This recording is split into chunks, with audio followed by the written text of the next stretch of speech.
കാഫിർ സ്ക്രീൻഷോട്ട് വിവാദത്തിൽ CPIM നേതാക്കൾ രണ്ടു തട്ടിൽ. KK ലതിക പോസ്റ്റ് ഷെയർ ചെയ്തതിൽ തെറ്റില്ല. KK ശൈലജ ലതികയെ തള്ളിപ്പറഞ്ഞത് എന്തുകൊണ്ടെന്നറിയില്ലെന്നും അത് അവരോട് തന്നെ ചോദിക്കണമെന്നുമാണ് EP ജയരാജൻ LDF കൺവീനർ പ്രതികരിച്ചത്.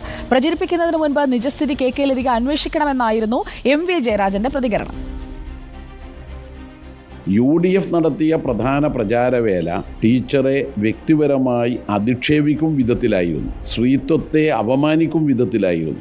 അതിനെതിരായിട്ടുള്ള ആക്ഷേപം ഉയർന്നു വന്നപ്പോൾ അതിനെ കാഫർ എന്നും മറ്റും വിളിച്ച് മറുപടി പറഞ്ഞുകൊണ്ട് പരിഹരിക്കേണ്ട ഒന്നല്ല. ഇപ്പം ഇവിടെ കാഫർ എന്നുള്ള പ്രയോഗം ഉപയോഗിച്ച സ്ക്രീൻഷോട്ട് കാണുമ്പോൾ, സോഷ്യൽ മീഡിയയിലെ പ്ലാറ്റ്ഫോമിൽ കാണുമ്പോൾ ഉടൻ പ്രചരിപ്പിക്കുന്നതിന് പകരം അതിനെ നിജസ്ഥിതി അന്വേഷിക്കലമായിരുന്നു. ആ നിജസ്ഥിതി അന്വേഷിക്കാതെ പ്രചരണം നടത്തിയാൽ അബദ്ധം പറ്റും. അതുകൊണ്ട് ഏത് സോഷ്യൽ മീഡിയ ഗ്രൂപ്പിൽ വന്നിട്ടുള്ള പ്രയോഗമായാലും അത് നിജസ്ഥിതി അന്വേഷിച്ചു വേണം മറ്റുള്ളവർ ഏറ്റെടുക്കാൻ.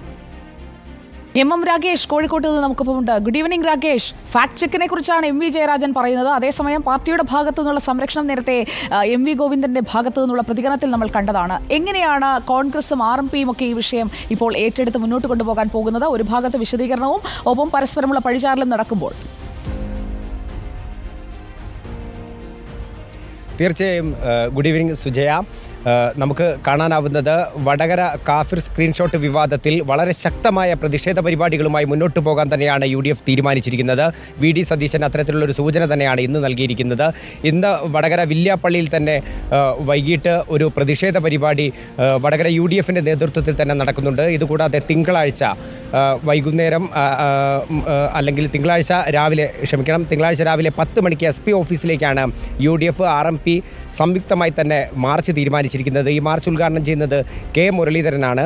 വലിയ അർത്ഥത്തിൽ, കാരണം 4 മാസത്തോളമായി ഈ ഒരു പരാതി UDF ഉന്നയിക്കുന്നുണ്ട്. ഒപ്പം തന്നെ ഹൈക്കോടതിയുടെ ഭാഗത്തു നിന്നും അനുകൂലമായിട്ടുള്ള ഒരു ചില നിലപാടുകൾ ഉണ്ടായിരിക്കുന്നു. ഇതുമായി ബന്ധപ്പെട്ട് എന്തുകൊണ്ടാണ് ഈ പ്രതിയെ ഇതുവരെയും ചോദ്യം ചെയ്യാത്തത്, അല്ലെങ്കിൽ കൃത്യമായി നേരിട്ട് പ്രതിയിലേക്ക് എത്താത്തത് എന്നുള്ള ചോദ്യമാണ് UDF ഉന്നയിക്കുന്നത്. വളരെ ശക്തമായി തന്നെ വരും ദിവസങ്ങളിൽ പ്രതിഷേധ പ്രക്ഷോഭ പരിപാടികളുമായി മുന്നോട്ട് പോകുമെന്നുള്ള സൂചനയാണ് VD സതീശനും UDFും നൽകുന്നത്. സുജയ. MM രാകേഷാണ് കോഴിക്കോട്ട് നിന്ന് വിവരങ്ങളുമായി നമുക്കൊപ്പം ചേർന്നത്.